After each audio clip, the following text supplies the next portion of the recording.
Boa noite, pessoal. Com muito prazer, eu dou início aqui ao nosso curso internacional de Neurociência Cognitiva. Eu sou o professor Givago da Silva Souza, sou da Universidade Federal do Pará e sou o atual coordenador do grupo de trabalho em psicobiologia, neurociência e comportamento. Esse grupo de trabalho ele é representado por um grupo de professores de diferentes instituições de ensino do Brasil, tá? Que tem como objetivo principal poder levar uma mensagem, né, de ciência para diferentes pessoas, para diferentes atividades, que tudo tem a ver com ciência, especialmente na área de trabalho que a gente está. Então, esse grupo de trabalho, ele, em algum momento aqui, achou que valeria a pena a gente oferecer para vocês um curso de neurociência cognitiva, reuniu colegas do Brasil todo, de diferentes instituições nacionais que trabalham com neurociência e que poderiam trazer uma conversa com leigos e não leigos sobre o estado atual de diferentes temas em neurociência cognitiva. Tá? Então, esse nosso curso, pessoal, a gente, como eu já coloquei para muita gente aqui nos vídeos que vieram prévio ao nosso curso, esse nosso curso, ele inicialmente foi uma iniciativa relativamente simples, onde a gente falou assim, vamos fazer um curso e vamos colocar um site, né, um site pequeno.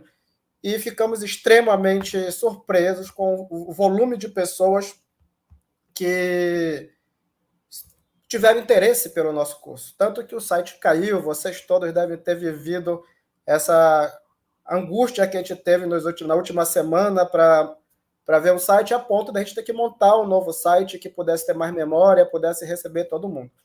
Então, esse nosso curso aí, pessoal, a gente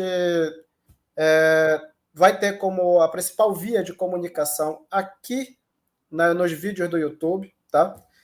Muita gente andou falando para a gente aqui nas mensagens, muita gente muito legal, colocando, professor, eu consegui me inscrever, mas não recebi mensagens. Então, eu vou dar algumas informações aqui para vocês entenderem um pouco mais sobre o nosso curso antes da nossa aula em si, tá? Então, a primeira coisa, desculpa essa confusão toda aí das inscrições, a gente realmente não esperava esse volume todo. A segunda coisa é que a gente, ao criar o site, a gente colocou um link de inscrição, e esse link de inscrição é principalmente para aquelas pessoas que têm interesse em ter certificação, tá? Então, se as pessoas quiserem ter certificação, vai lá, faz a inscrição. Aqui no comentário do vídeo tem também uma frequência para a aula de hoje, vai ficar aberta durante 24 horas. Então, todo aluno que participar e assinar a frequência em pelo menos 75% das aulas, a gente vai dar uma certificação pelo GT, tá? Então, essa é a ideia da certificação e da presença nas aulas online, né? Alguém pode perguntar, mas se eu não assistir na hora? Você tem 24 horas para assistir e assinar a frequência, tá? Por que, que a gente não está dando resposta na inscrição lá no site? Isso é uma coisa, pessoal, que eu mesmo e os colegas que nos ajudaram aqui, a gente desconhecia, porque é a primeira vez que a gente está fazendo uma coisa desse nível. É que, pelo incrível que pareça, mandar e-mail não é uma coisa barata, tá? Então, quando a gente manda esses e-mails nos nossos e-mails e tudo, a gente tem direito a 500 e-mails por dia. Eu não sabia disso, vim descobrir agora. E aí, a gente precisaria, vamos dizer, nesse nosso curso, mandar muito mais de 500 e-mails hoje. A gente tem inscritos pelo menos 10 mil pessoas. Então, eu fui procurar para ver quanto é que custava mandar e-mails nesse volume, né, de 5 mil, 10 mil e-mails por dia. É um dinheiro imenso. Para vocês terem uma ideia, é quase R$ 1.000 para a gente mandar 5 mil e-mails por mês. Então, é um negócio que está além de uma proposta de cursos gratuitos. Então, só para deixar vocês bem tranquilos, quem fizer a inscrição no curso, pessoal, vai receber uma confirmação na hora no e-mail, tá? A lista, pessoal, quem tiver dúvida, vendo aí no chat o pessoal colocando, a lista tá no link aí nos comentários, tá? Então é só ir lá, colocar o nome e a instituição para a gente poder ver de onde vocês são, enfim, fazer uma estatística mesmo. Então, quem for fazer a inscrição, faz lá a inscrição bonitinho e tal, o site vai dar um ok, tá? E aí, assim que o site der ok, é essa a coisa. A maior parte da nossa comunicação, ela vai ser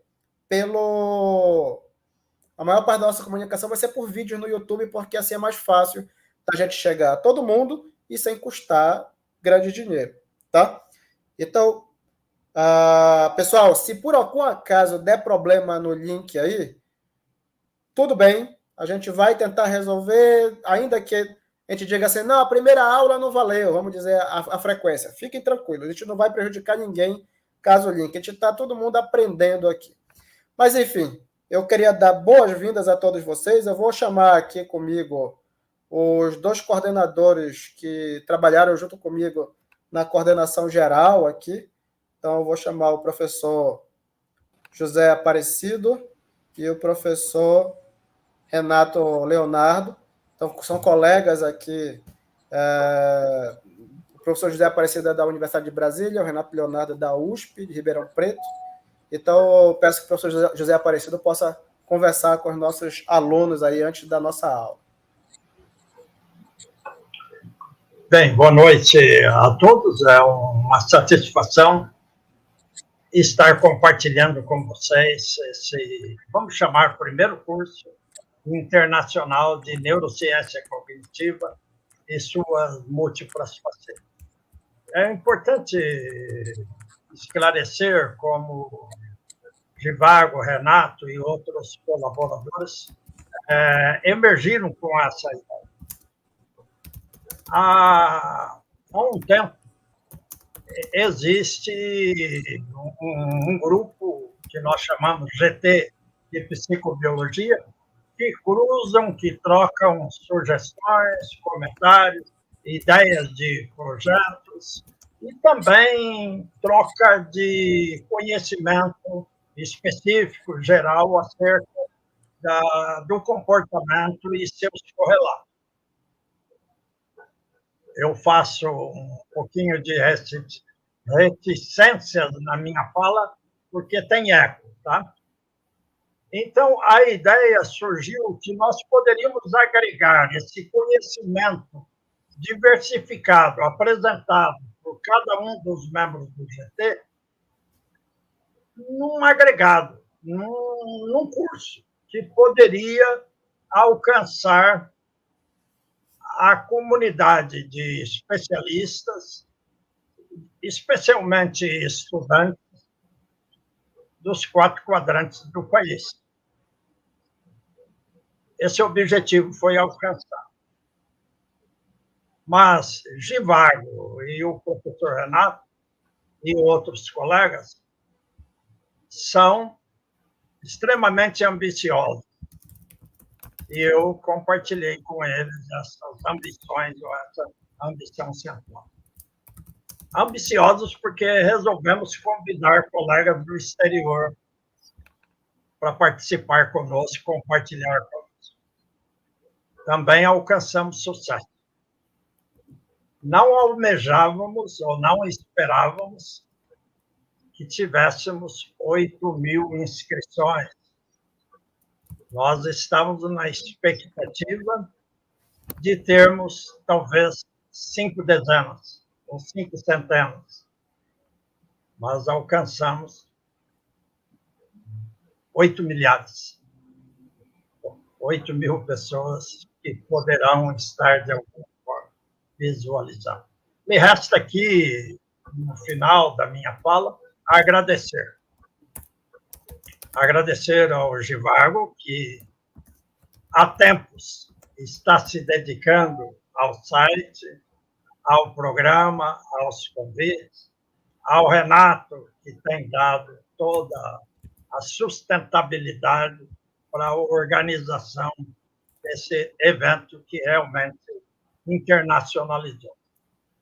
Então, agradeço a ambos, agradeço aos palestrantes, que são vários, e agradecemos especialmente vocês, que vão compartilhar conosco esse curso.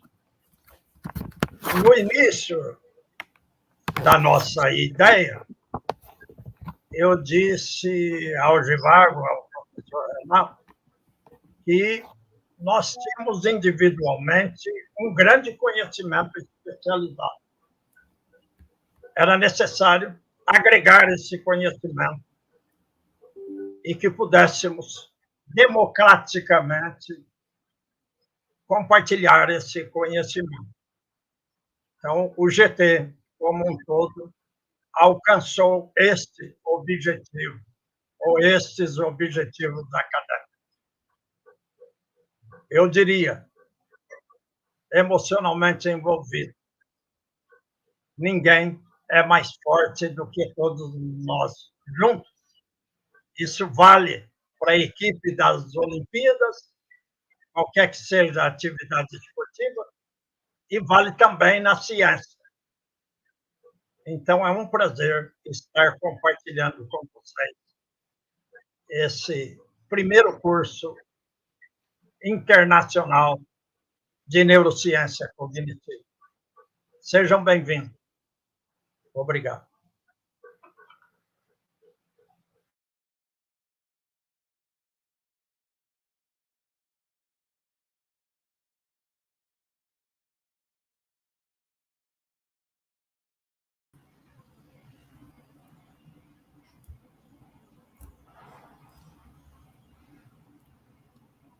Oi, professor.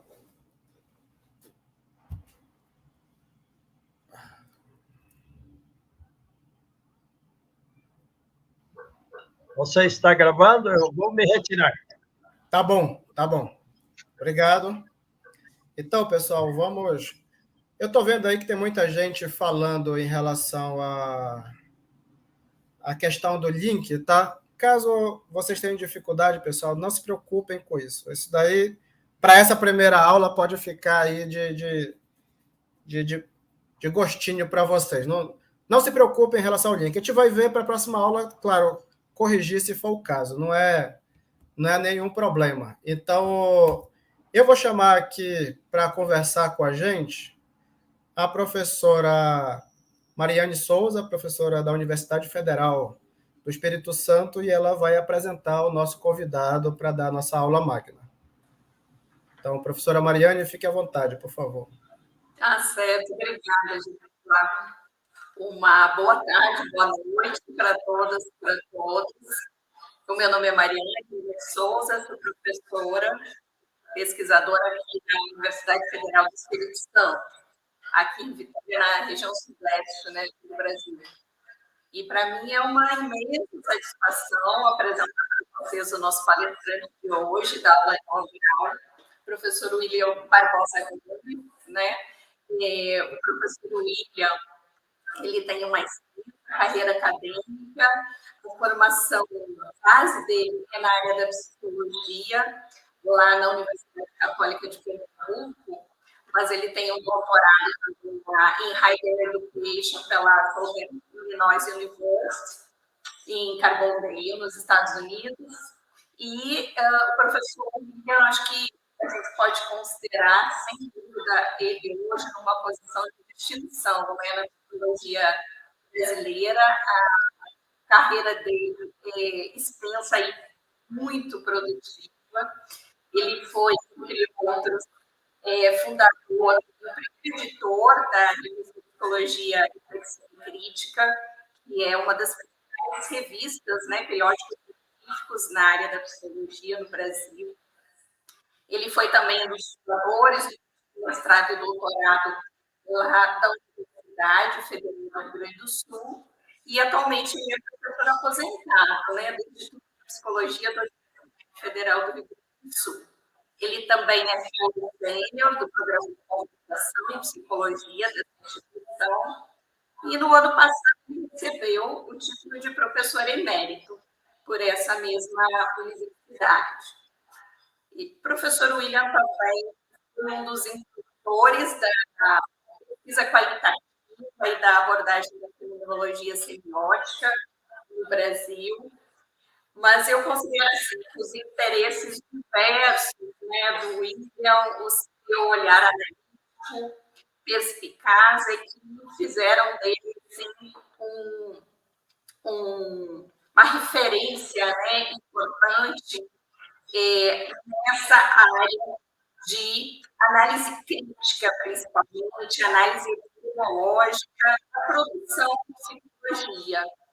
E ele enveredou justamente, né, desse cuidado, sempre olhar perspectivas diversas do mesmo fenômeno, para linhas de trabalho, né, simplesmente tão diferentes quanto a fenomenologia experimental e a cognição, a epistemologia e a história da psicologia.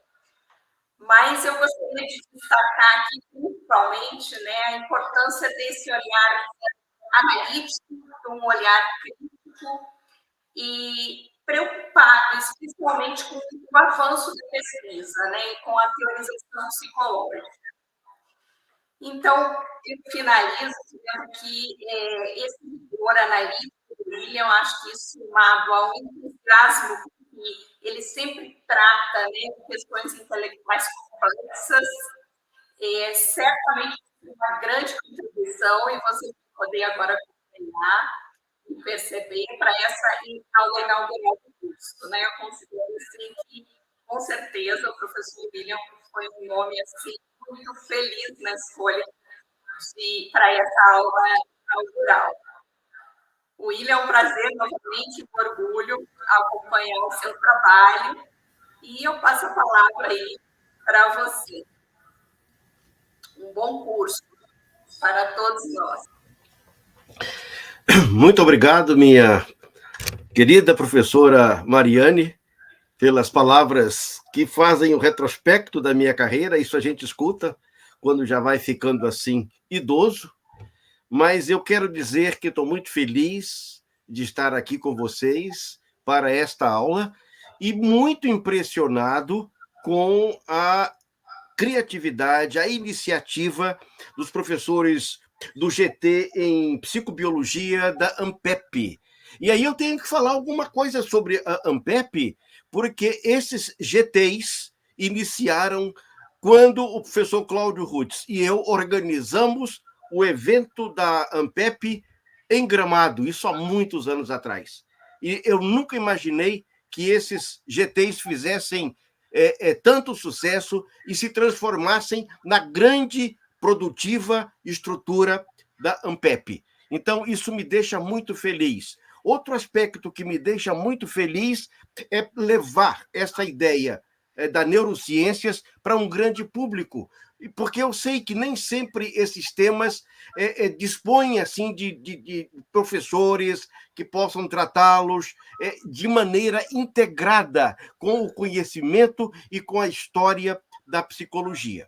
Então, eu fico muito feliz de abrir este programa e vocês vão constatar isso durante a apresentação. Eu já começo assim, com o título: Temporalidade da consciência. Neurofenomenologia e cognição. Eu tenho que dizer algumas palavras sobre esse título. Primeiro, como vocês verão na continuidade dessa apresentação, a temporalidade da consciência é o fator primordial da nossa saúde mental. Se o tempo da consciência está comprometido, toda a nossa saúde mental está comprometida. E tem mais um detalhe: o tempo da consciência depende unicamente dele mesmo. Isso é uma coisa impressionante que os filósofos da fenomenologia descobriram mais claramente, embora isso já venha na história da filosofia, e que hoje esses conhecimentos confrontados com a neurociência têm se tornado cada vez mais robusto. É o que eu quero apresentar para vocês nesta aula. Então, como eu organizei essa apresentação. Primeiro, eu quero dizer que foi muito trabalhoso, porque eu estou falando sobre o que William James chamava de special present, ou seja, você aqui, agora, comigo, ouvindo, vendo essa apresentação, esse momento, essa condição desse momento é glorioso para a nossa vida, porque é tudo. Se eu perco esse agora, eu perco tudo. Então, os assuntos que eu quero apresentar, eles são muito presentes. E o que eu falo primeiro, o que eu falo depois? Então, a ordem que eu vou seguir é arbitrária, porque nem eu fiquei muito feliz. Mas o que vai acontecer é o seguinte, eu vou introduzi-los à temporalidade da consciência de uma maneira muito concreta, se preparem. Depois eu vou tratar de como modelos cognitivos e o modelo neurofenomenológico tratam a estrutura da consciência. E eu vou mostrar como esses modelos estão se encontrando, o que me deixa muito feliz, porque na história do ensino de psicologia, sempre tinha uma atenção aos aspectos fisiológicos do comportamento. Depois, neurofisiológicos do comportamento. Mas a conjunção do neuro com o psíquico sempre era muito problemática e esses conhecimentos ficavam perdidos ao longo da formação do psicólogo. Então, isso está melhorando bastante.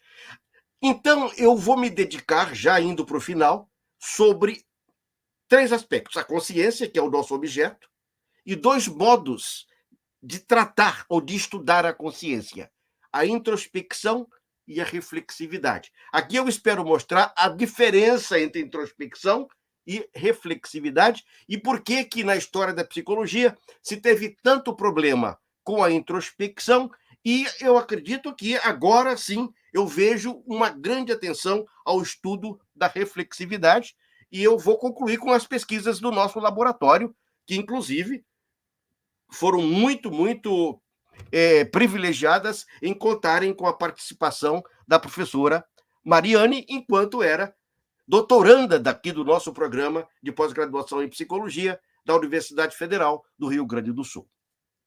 E as minhas conclusões, eu vou mostrar como a ciência hoje está se voltando para a filosofia, mas isso muito rapidamente.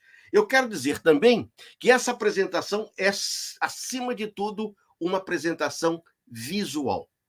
Eu quero chamar a atenção de vocês para aspectos importantes das relações entre cognição e neurociência, né? Mas vocês terão materiais para poder depois se interessarem, estudarem mais sobre o que eu estou falando hoje. Introdução à temporalidade da consciência. Aí vem a questão.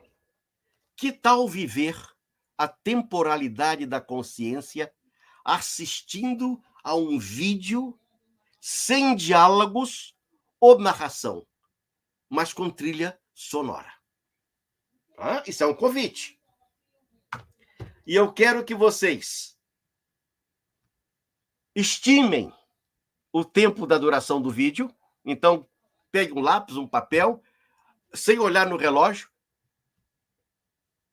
Digam quantos minutos ou quantos segundos esse filme demorou e depois pensem quais as impressões deixadas em você por esse filme.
Muito bem. Agora, anotem o tempo estimado do filme. Qual foi o tempo do filme? Se vocês puderem anotar num pedacinho de papel, será muito interessante para apreciar o slide que vem a seguir. Fizemos essa apresentação, fizemos vários ensaios experimentais com esse filme. Nós tínhamos grupos que ouviam a música ou a trilha sonora, outros grupos que não ouviam, eram puro silêncio, para ver qual o impacto do áudio na percepção de tempo, mas não teve uma diferença importante. Eu calculei aqui essa diferença, não é significativa, não é mesmo. Né? E aí você vê a variação da percepção de tempo. Olha aqui, o pessoal com áudio tem esses casos assim que me impressiona, porque deve ter achado o filme muito chato. Esses aqui acharam o filme muito chato, né? Mas vejam só, esse daqui deve achar um filme lindo, olha assim, como ele viu rapidamente e tal. Muito bem. Então, o que a gente está vendo aqui? Que a nossa percepção de tempo varia. A gente pode dizer que é o tempo lógico de cada um. Inclusive, algumas teorias psicanalíticas falam isso, a importância do tempo lógico, inclusive o tempo lógico no momento da sessão terapêutica. Mas voltemos a um passado longínquo, lá na mais remota Idade Média, para encontrar Santo Agostinho. Santo Agostinho tem uma importância muito grande para a psicologia, porque foi ele que, com maior clareza, desenvolveu o conceito de consciência, de intencionalidade. O que é intencionalidade? O objeto para o qual se dirige a nossa atenção. Nós estamos sempre dirigindo a atenção para algo, e isso é a intencionalidade. E o que ele viu quando descreveu o presente? Distentio animi. O que ele viu? Ele viu que o nosso presente reúne expectativas presentes do futuro, memória presente das coisas passadas e intuição presente das coisas presentes. Ou seja, o nosso presente não é puro. Ele agrega coisas passadas e expectativas futuras. Como foi que, nesses nossos ensaios experimentais, os participantes responderam as perguntas? Exatamente no modelo de Santo Agostinho. Sentimentos imediatos: relaxamento, harmonia mental, paz, calma, grandeza, liberdade, tranquilizante, incapaz de pensar em qualquer outra coisa, busca interior, modificações na natureza para servir aos humanos, harmonia e colaboração com a natureza, impotência e plenitude, sensações de pequenez, música, fortes calafrios, permanência e movimento, natureza acolhedora, desagradável. O filme foi rápido, mas parecia lento. Paisagens inspiradoras, silêncio, falta de audição, histórias sombrias. Esse deve ser um caso daqueles que não tinham o som. Mas vamos ver essa coisa dos sentimentos passados e dos sentimentos futuros. Óbvios. Sentimentos passados: fotos esquecidas, locais visitados, saudades de amigos que moram longe, boas lembranças. Sentimentos futuros: conhecer o mundo, largar tudo e viver se aventurando em lugares desconhecidos, viajar e fazer essa caminhada, explorar novos lugares e experiências. Ou seja, nós estamos reunindo sempre nesse nosso tempo, nesse nosso momento presente, que a gente chama da temporalidade da consciência, o passado, e o futuro. E o presente é um momento muito, muito fugaz. Aí eu não pude deixar de me lembrar desse livro, O Labirinto do Tempo, para tirar uma frasezinha do prefácio. O tempo é o quebra-cabeça do centro de nossa compreensão do universo. E eu posso dizer, o tempo é o quebra-cabeça do centro de nossa compreensão de nós mesmos. Ou de como os outros estão vendo o quebra-cabeça que eu estou passando. Então, o tempo é tudo. É pelo tempo que começa a saúde mental. Russell, que é considerado o grande representante do pensamento fenomenológico, vai dizer: o tempo é o principal fator constitutivo da atividade mental. E complementa: todas as atividades mentais dependem da temporalidade. Mas a temporalidade não depende de nada, só de si mesma. E aí? Como é que nós podemos, olhando para a atividade consciente ou a atividade do cérebro, entender e explicar a consciência e a percepção de tempo? A temporalidade, na verdade. A temporalidade dela mesma é muito mais do que a percepção de tempo. É ela se movendo, eu nem a percebo. Então, eu quero muito rapidamente lembrar vocês de modelos cognitivos, que certamente serão aprofundados nas aulas que se seguirão, e falar um pouco sobre os modelos fenomenológicos. Na verdade, é um modelo que é a neurofenomenologia. Se a gente está entrando no curso de psicologia e tem a felicidade rara de ter uma disciplina chamada Introdução à Ciência Psicológica, em geral a gente tem uma aula sobre introdução à profissão, mas é aquele grande manual que é um enorme sucesso nas universidades americanas, que gente de tudo quanto é programa, curso, vem fazer na psicologia, curso de introdução à psicologia. Se a gente pega um desses livros, não é? A gente vai ter as múltiplas perspectivas da consciência.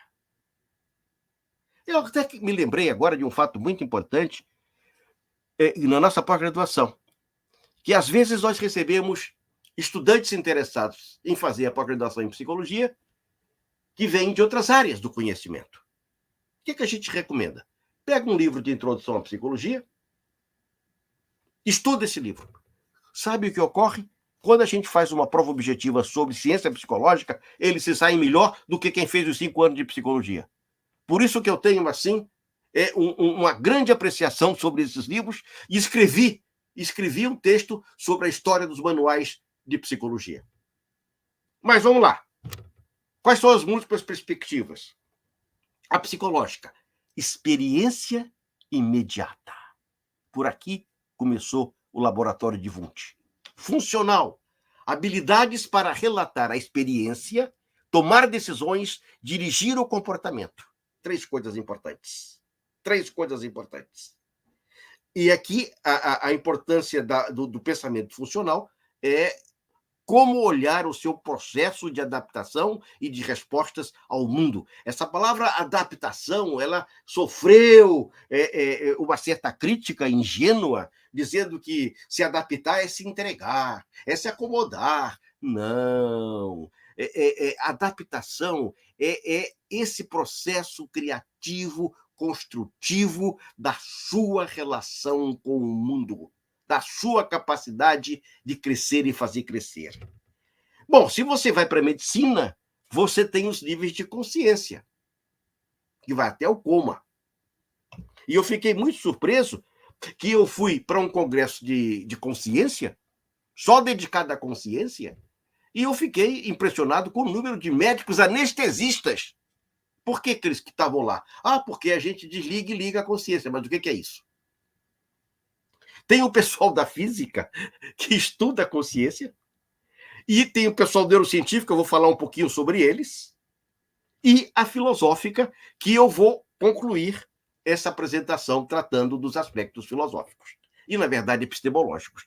Aí você tem a qualia, a intencionalidade, que eu já falei, e vamos ver a complexidade da intencionalidade, e a fenomenalidade. O que é a fenomenalidade? O mundo sempre está aparecendo para você. O que você tem são aparências, já nos ensinava Kant. Mas vamos à psicologia. Na psicologia, a gente tem 3 aspectos que criaram muita polêmica, dividiram escolas e radicalizaram seguidores. Nós temos conteúdos conscientes, muitos conteúdos não conscientes ou inconscientes, e nós temos o comportamento. E aí vem, em quem que a gente aposta? No estudo da consciência? No estudo do inconsciente? Ou no estudo do comportamento? São coisas assim muito loucas, mas é como a ciência caminha. Então, se você está preocupado com a consciência, o que você vai querer saber dela? A estrutura. Como ela é? Como ela age? Quais são as suas atividades? O que a caracteriza? Novamente, funcionalidade, você vai tratar da adaptação. Se você vai para o inconsciente, você tem outro tipo de preocupação, que é essa força libidinosa, essa força em busca do desejo, que já está lá nos filósofos antigos, não é? E a repressão, que também estava lá com os pensadores românticos e com os fundadores da psicanálise. Quando você pensa no comportamento, a primeira ideia que vem é a ideia do reforço.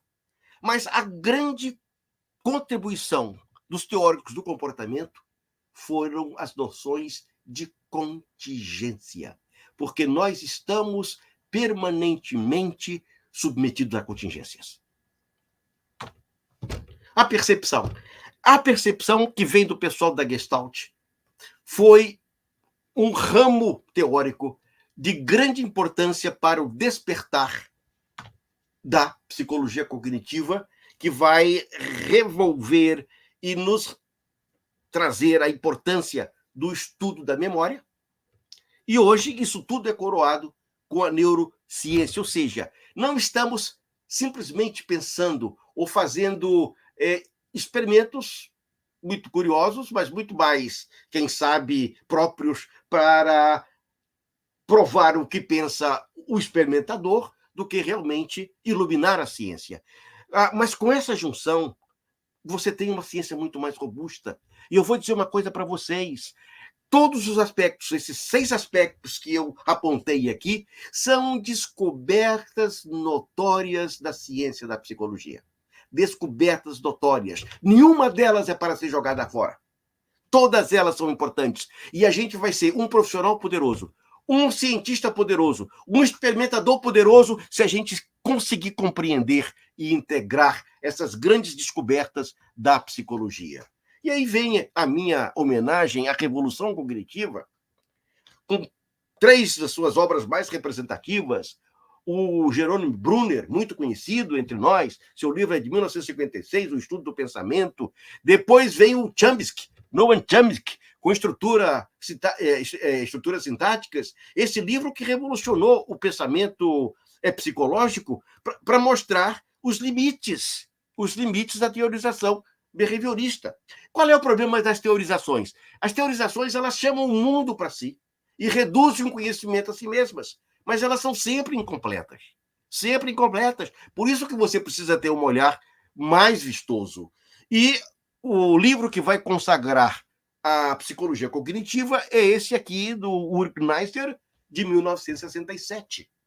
Olha, né? Mas isso só veio ficar muito claro para a gente na década de 80, aqui no Brasil, principalmente. Mas mesmo nos Estados Unidos, eu escrevi há pouco tempo um texto sobre isso, os psicólogos lá tinham dificuldade de entender e saber o que era cognição. Eles diziam, não, se você fala sobre motivação, eu entendo. Se você fala sobre percepção, eu entendo. Se você fala sobre memória, eu entendo. Mas eu não entendo essa coisa de cognição. O que é isso? Gente, Isso é o conjunto do nosso funcionamento mental. Ah, mas aí vem um livro revolucionário. Esse mexeu seriamente com todo mundo. Esse mexeu com filósofos, esse mexeu com psicólogos.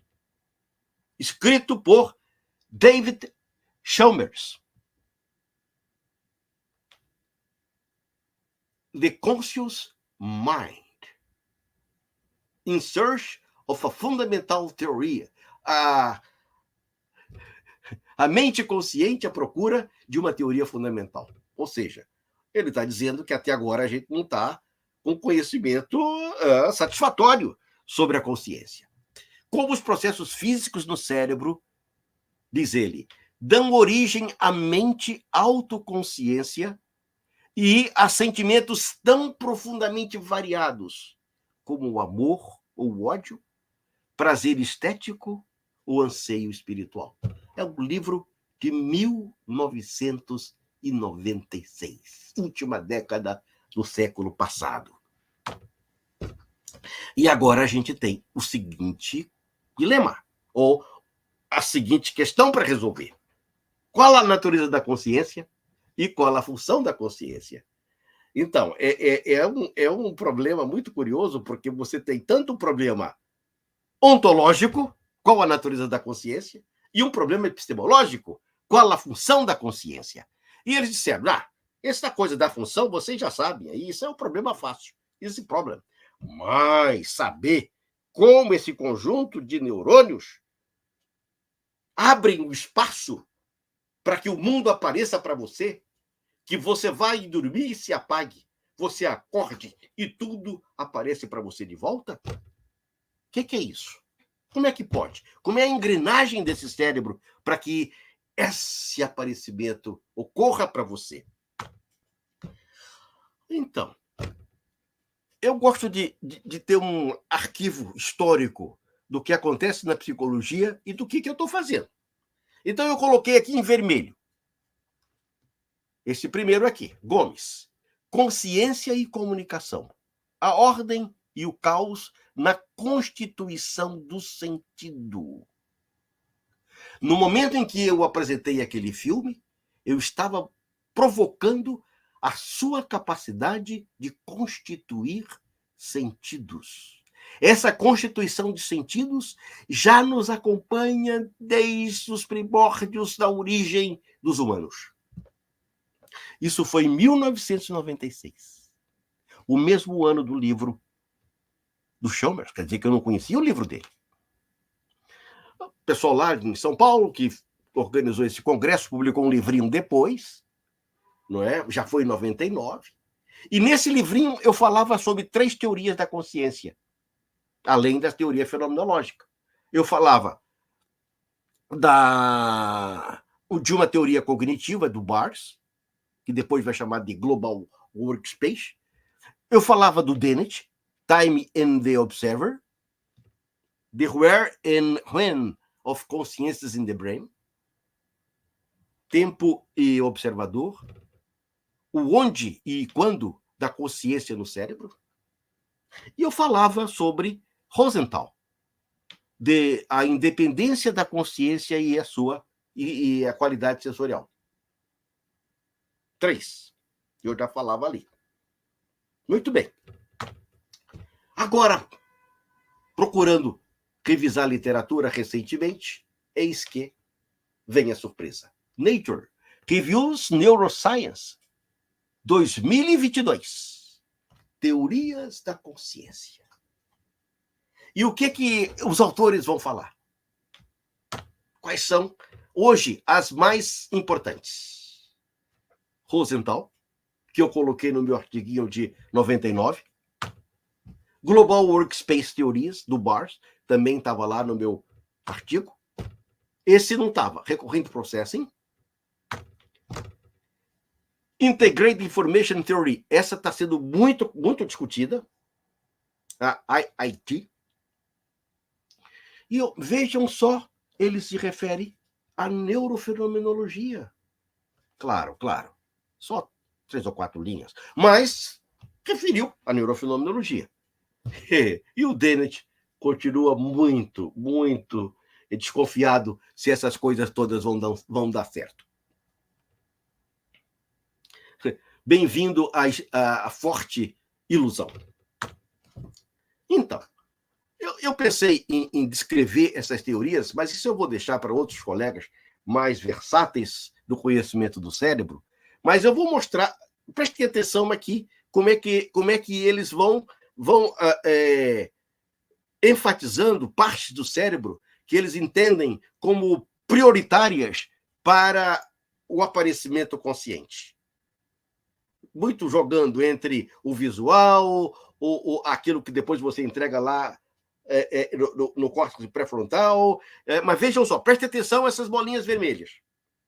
Vamos para o outro. Olha como ele já muda a configuração. Não é bem assim, olha aqui como é que é. E ele parte aqui dessa ignição, aquilo que ativa toda essa dinâmica, que ele chama de... A consciência, ela é o resultado de uma mobilização geral do cérebro. Prestaram atenção? Vamos ao próximo. Esse vem com essa fórmula muito complicada, que ele chama de fluxo de calor magnético do cérebro. Eles vão fazer cálculos aí sobre isso. E onde é que ele concentra, vejam onde é que ele concentra a atividade desencadeadora da consciência. Então, falei, mas são teorias que estão trazendo contribuições.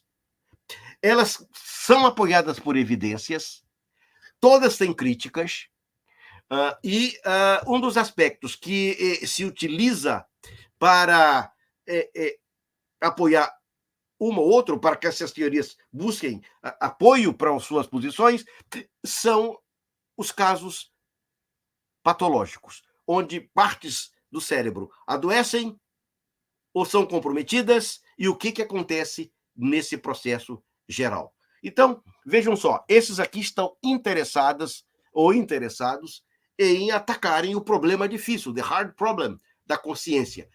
Nos mostrar como esse conjunto cerebral funciona para que você tenha o presente agora.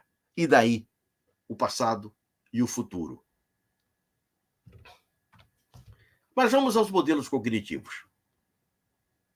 Eu gosto muito disso, porque isso agora não é pura ilusão ou pura representação mental ou armchair conjecturas. Esse aqui é o do Bars, é um livro muito querido, muito bonito, de uma didática extraordinária, que vai apresentando passo por passo essa integração entre cognição, cérebro e consciência. E eu gosto porque ele trabalha com esses mapas visuais passo a passo. São figuras que vão sendo continuadas capítulo por capítulo. E aí você vai ter aqui o input sensory input, visão, audição, contato, tal. Aí você tem a consciência, o conteúdo consciente, e aí vai lá para o central executivo, vai lá para a memória de trabalho. Aqui você tem um ensaio verbal, você tem um ensaio de visual, de figuras, né? Ou seja, ele vai detalhando esse processo e tudo que está envolvido. Memória perceptual, memória autobiográfica, linguagem semântica, conhecimento visual, conhecimento declarativo, o que você está planejando fazer, hábitos e habilidades motoras. Ou seja, está um mapa lindo. Isso foi em 2010. Agora, em 2022, o Greg Hicks, que eu admiro muito e cito bastante, vem com esse lindo, eu adoro esses esquemas, vem com esses lindos esquemas, e aqui, vejam só, ele começa com a memória de longo prazo, aí ele vai com semântica memória, episódica memória, procedural memória, working memory, ele é muito didático ao juntar essas modalidades de memória, e aqui ele chega, input, sensação, perfeito, percepção, mental manipulation, compreensão linguística, aí vai Ai, gente, isso é fantástico. Expressão linguística, eu trabalho muito com esse modelo de compreensão e expressão, e eu vou dizer por que mais adiante. Planejamento e inibição, emoção, resposta motora, e aí você tem os processos mentais. Falando, pensando, aprendendo, reagindo. Muito bonito e muito didático esse novo livro, aliás, a New Synthesis for Solving the Problem of Psychology. Eu gosto muito do Greg porque a gente tem a mesma posição. A gente defende que a psicologia é de natureza, tem um campo de conhecimento unificado, o que não impedem teorias diferentes querendo explicar essa parte ou aquela parte. Mas estão brigando pelas partes porque ainda não chegaram à compreensão do conjunto. É o que a gente procura fazer, tanto o Greg quanto eu, com essa nossa visão do campo integrado da psicologia. Mas vamos a um modelo neurofenomenológico. Afinal de contas, foi por isso que eu vim aqui. Então, o que é isso? Prover explanação neurobiológica à experiência subjetiva de primeira pessoa, apoiada em evidências procedentes de inquérito fenomenológico sistemático, compartilhado com observações neurobiológicas. Gente, isso significa muito. Isso significa a quebra de um tabu entre neurobiologia, entre biologia e psicologia, biologia e filosofia.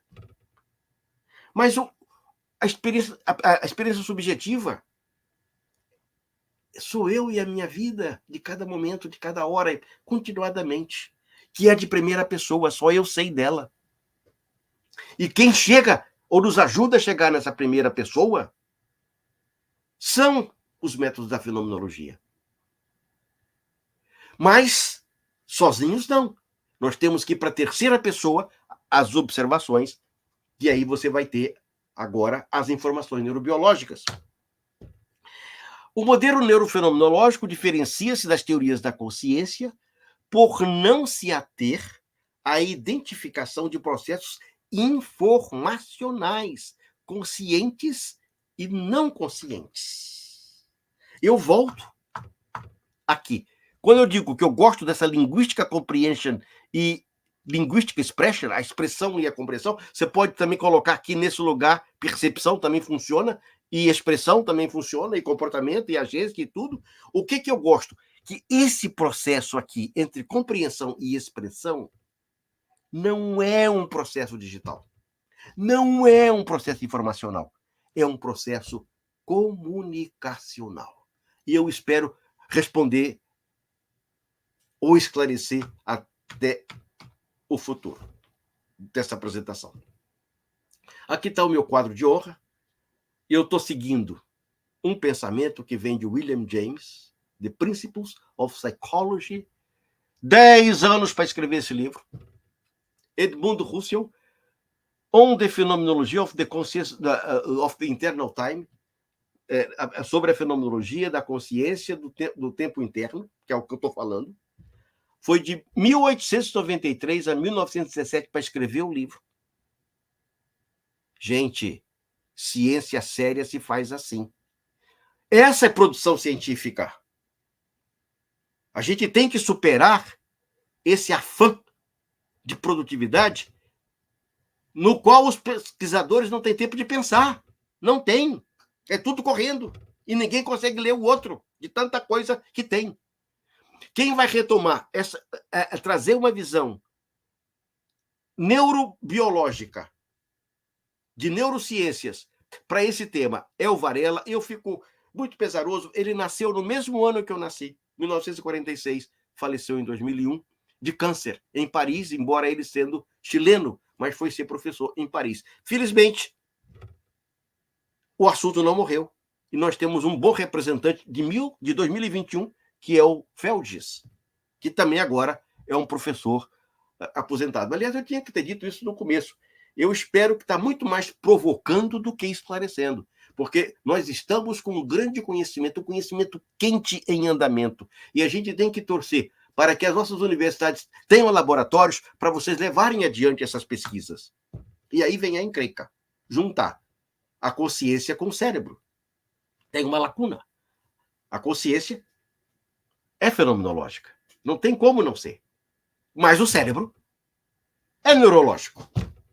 Mas é o cérebro que produz a consciência. O problema é que a gente não sabe como.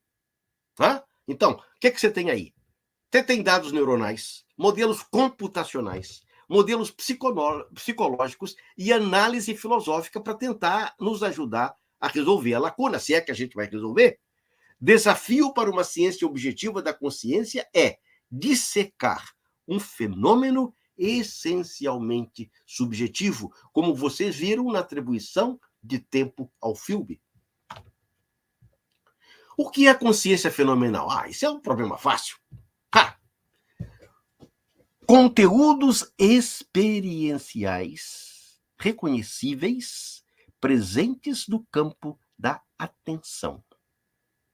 Com foco, isso é muito bonito, e margem. Que se expandem e se contraem em um fluxo em constante movimento. Esse conceito de experiência não é um conceito trabalhado nos nossos cursos de graduação, embora William James tenha se dedicado tanto a isso. John Dewey tenha se dedicado tanto a isso. Anísio Teixeira foi lá estudar com John Dewey e entendeu o que é a experiência. Mas esse tema não é um tema que a gente trabalhe muito. Pena.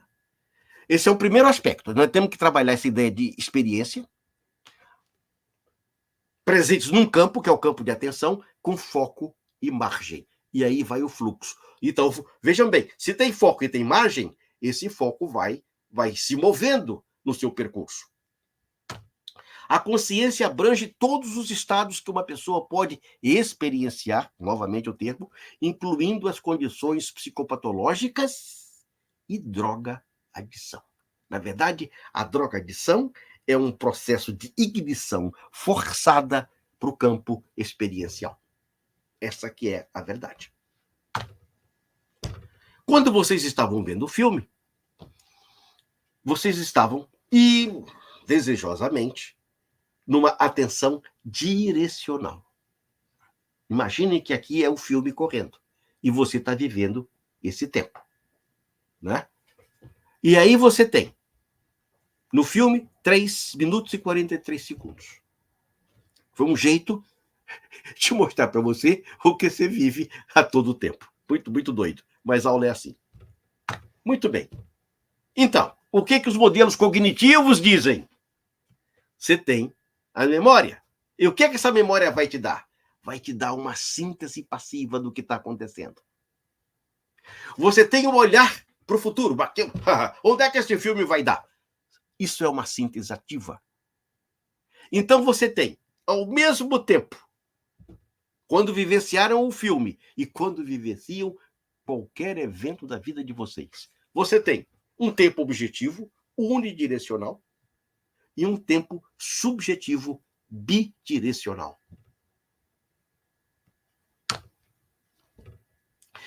Mas e aí? Como é que o subjetivo e o objetivo se integram? Eu coloquei integração dos tempos objetivos e subjetivos. Vamos lá.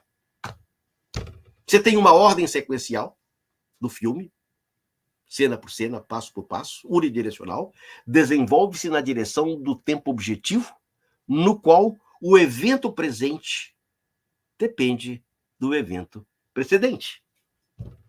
Óbvio. Unidirecional.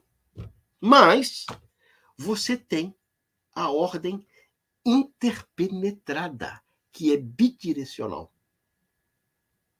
Desenvolve-se na direção da atitude preditiva humana, no qual o evento presente depende tanto dos eventos antecedentes quanto dos eventos consequentes. E você tem a continuidade integrada. O sentido que eu venho falando, o sentido, a continuidade integrada, a combinação das duas ordens, sugerindo o desenvolvimento bidirecional no tempo de cada evento, enquanto avançando de maneira direcional. Corresponde à integração entre o tempo subjetivo e o tempo objetivo. É aquele momento onde a diferença entre subjetivo e objetivo desaparece. Eu vou dar um exemplo de políticos importantes, cujos atos nos envolvem a todos e nos trazem consequências, que costumam ser falantes. E começam a dizer coisas estranhas. E a gente fica espantado. Por quê? Esses políticos falam muito. E o que o filósofo francês Merleau-Ponty nos ensinou? Quando você começa a falar e continua falando, quanto mais você continua falando, cada vez mais vai distanciando a diferença entre pensar e falar. Então, se vai a crítica do que está se dizendo. Ah? Entende? Ou seja, sumiu essa diferença entre o subjetivo e o objetivo. Volto ao meu esquema. Então, você já sabe que você tem que reter e protender. Essa é a palavra protender, a gente não utiliza muito, mas ela quer dizer a extensão do futuro. Já nos falava lá o Santo Agostinho. Então, você vai ter aqui a percepção é o resultado desse fluxo entre sensação e movimento. Percepção depende do movimento. Isso é muito doido, ela não depende do espaço, ela depende do movimento. E é por isso que quando você assiste um filme, você não tem uma dimensão de espaço. Quem te dá a dimensão de espaço é o tempo, é o movimento. Agora, o que eu digo e insisto, tudo isso está em cima do afeto, ou seja, da vida emocional, da vida afetiva. Essa palavra emoção ficou muito forte, tem livros sobre emoção, tem dicionários sobre emoção, mas, na verdade, você tem uma força, essa força é afetiva e é essa força que te dá ânima, que te dá movimento, que te dá ação. Se essa força morre, você vai junto. Você ficou paralisado. Hã? Entende? Então, o que ocorre? Você tem o presente é essa aparência resultante dessa conjunção. E aí você vai tendo a memória, a evocação, as imagens mentais e as fantasias que te levam para o futuro. Mas eu ainda queria explorar mais um pouco isso aqui, mostrando agora o conjunto dele todo, temporalidade e o fluxo do pensamento na consciência. Vejam que eu coloquei aqui esse traço vermelho. Esse é o presente. Esse presente é móvel. Ele é móvel. E o que ocorre? Você tem tanto essa intencionalidade horizontal, que ela tem a duração, ela tem uma unidade, ela vai para cá, ela vai para o futuro, mas você tem uma especificidade, ela também tem essa especificidade. Então, que a especificidade era o possível tema do filme, mas essa análise em cima da direção, em cima dessa intencionalidade horizontal, está uma intencionalidade transversal, volta lá, uma intensidade transversal que vai te fazendo ter o sentido das coisas e você vivendo o seu presente especial. É tão caro esse presente que o William James chamou de presente especial. É uma coisa muito, muito, muito única e muito nossa, embora os animais também compartilhem. E as pesquisas continuam. Aqui tem uma pesquisa muito curiosa que é neurofenomenologia computacional profunda. Uma estrutura metodológica para investigar o como da experiência. E essa é uma inovação muito grande. Quer dizer, não é inovação, porque a gente já... O artigo dele é o preprint que eu achei, 2024, preprint. Mas a gente já faz isso no nosso laboratório há mais de 20 anos, desde o começo do século, eu diria, né? Que qual é o problema aqui? Quando você trabalha em laboratório, quando você passa questionário, quando você monta os experimentos, qual é o risco? Você não está estudando o que você quer estudar, que é a realidade do mundo daquele objeto que você quer estudar. Você pode estar estudando a sua realidade do pesquisador e as conjecturas do pesquisador. Por isso que você tem que ter, para chegar a alguma conclusão, vários e diferentes métodos com diferentes populações. É muito sério. Então, você tem o conteúdo da experiência, que é o que se procurou investigar desde o início da psicologia experimental, mas você tem um modo da experiência. Ou seja, aquele sujeito, aquele participante que está vivendo no laboratório uma pesquisa cognitiva lá na frente do computador, manipulando o teclado, respondendo isso e aquilo, também tem um modo de experiência que tem que fazer sentido para ele. E o pesquisador cuidadoso vai querer saber, vai querer estudar qualitativamente qual é esse modo da experiência. Esses aqui estão mais avançados. Eles querem fazer isso com computação. Aí já me botaram para trás. Aí ganharam de mim, porque eu só vou falar, eu não sei, mas eu vou estudar. Né? Eu já falava sobre a inferência bayesiana, porque é uma epistemologia, a epistemologia bayesiana. E eles estão levando essa epistemologia para estudar esse aspecto. Aqui nessa primeira parte, vamos ver aqui. Probabilidade a priori. As crenças ou conhecimento inicial sobre o sistema antes que novos dados sejam observados. Está aqui. A probabilidade presente. Observar os novos dados fornecidos pelo estado atual do sistema. Probabilidade posterior, a crença atualizada sobre o sistema após considerar os novos dados. Isso aqui são para os pesquisadores. E aqui é o esquema que eles fizeram, aqui é esse processo complicado que eu li aí, e aqui me chama a atenção, eles estão interessados nas observações neurobiológicas e nas observações fenomenológicas. Então você vai ter aqui terceira pessoa e aqui primeira pessoa. Eu não posso dizer mais do que isso, porque é um conhecimento muito novo, ainda está no pré-print, vamos ver o que vão achar lá os pareceristas e depois a gente conversa. Mas o que eu quero dizer para fechar essa sessão da minha apresentação é que distúrbios do tempo da consciência,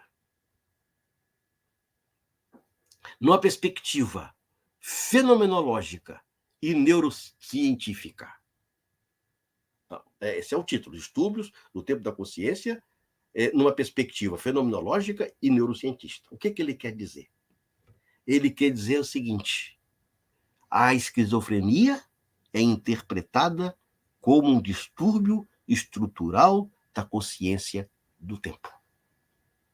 E aqui vem novamente o passado, que é a retenção, onde você tem a memória de trabalho, o presente, que é a apresentação, as coisas chegando, que você tem interferência, e o futuro, que é o que você prepara para vir depois. Mas o que ele está interessado aqui é exatamente nos efeitos dos distúrbios do tempo da consciência. Gente, isso é sério.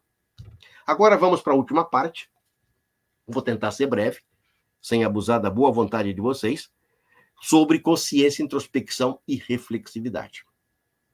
E, como exemplo, eu vou dar uma pesquisa da professora Mariane sobre conversação interna.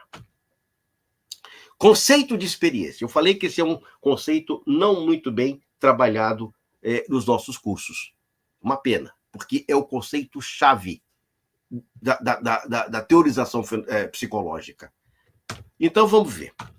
Kant, na Crítica da Razão Pura, o que ele disse? O exame das condições a priori da experiência determina a formulação de juízos universais e necessários sobre a realidade. Não, tira aquele I. Os exames das condições a priori das experiências determina a formulação de juízos universais e necessários sobre a realidade. Isso foi Kant. Hegel, a reflexão progressiva é capaz de superar as contradições entre sujeito e objeto. Wundt submete a experiência consciente à análise experimental. Experiência consciente. James, fluxo contínuo de sensações, percepções e pensamentos que constitui a consciência. O stream da consciência. O fluxo. Ou seja, grandes luminares do pensamento psicológico já apontavam para a importância da experiência. E o que é que seria reflexividade? Vamos lá para a Idade Média e encontramos Tomás de Aquino, que vai dizer o retorno da autoconsciência sobre si mesmo. E mais recentemente, um grande professor da Universidade de Illinois disse: uma condição universal humana, isso é forte, em qualquer tempo e lugar. Qual a diferença entre introspecção e reflexividade? Aqui. Experiência, consciência. Experiência, consciência. Consciência, experiência consciente. Experiência consciente. Mas o que é a experiência? Ela é presente para a mente. Quando a experiência está presente para a mente, ela é introspecção. Eu estou querendo saber o que eu dou o estímulo, que era o pessoal da psicofísica. O estímulo presente para a mente, introspecção. Mas o que interroga a reflexividade? Ela interroga diretamente a consciência sobre ela mesma, presente para o agente. Aí é a reflexividade. Então na reflexividade, você tem uma dualidade entre agente e ação. Agente é quem decide o que vai fazer. Na refletividade, o agente é capaz de exercer o pensamento e o julgamento como ação. E na reversibilidade, é uma simetria estrutural entre agente e ação. Ou seja, um não existe sem o outro.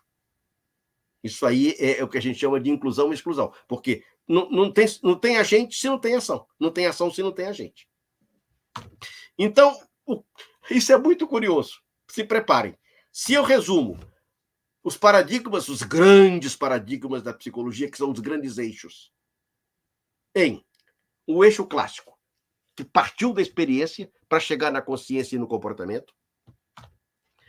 O eixo que vem da psicologia, da teoria da evolução, ambiente, corpo, adaptação. Você não pode pular nenhum nem outro. E se você vem lá pela tradição da linguística e da literatura ficcional, você vai ter símbolo, agência e linguagem. Gente, isso para mim é perfeito para sintetizar o conhecimento psicológico. Agora, esse lado aqui é movido pelo afeto, é o afeto que te atrai para o ambiente e te constitui o símbolo. Esse é cognitivo e esse outro aqui é conativo, porque isso vai ter uma implicação no outro. Entende? E se a gente vai para a prática psicológica, ela está com um pé numa dessas linhas. Ou ela está no primeiro, ou ela está no segundo, ou ela está no terceiro. Ela está por aí. Se você vai para os tratamentos psicológicos, por exemplo. E aí? Mas todos alegam sucesso. Por quê? Será que estão falando com coisas diferentes? Gente, se você vê aqui, ambiente, experiência, símbolo, isso é o mesmo ponto semiótico. Isso constitui o mesmo padrão. Agência, consciência e corpo, o mesmo padrão. Linguagem, comportamento, adaptação, o mesmo padrão. Então não estamos tão distante assim, e eu fico feliz que hoje eu vejo, quando se vai para a prática, essas linhagens se aproximando e tendo um diálogo muito mais produtivo.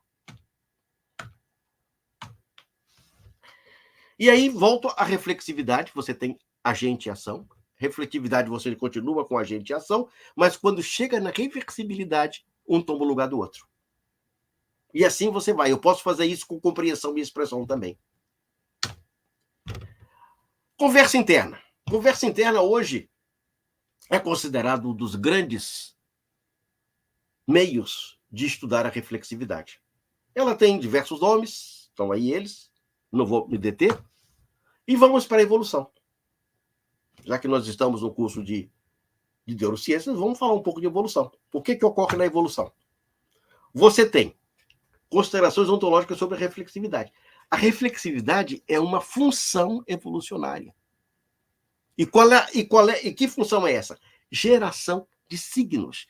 Signos são os elementos nos quais você constitui a compreensão do que está acontecendo.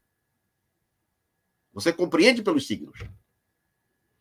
E o que aí você tem um outro detalhe, mas aí você tem a função cultural.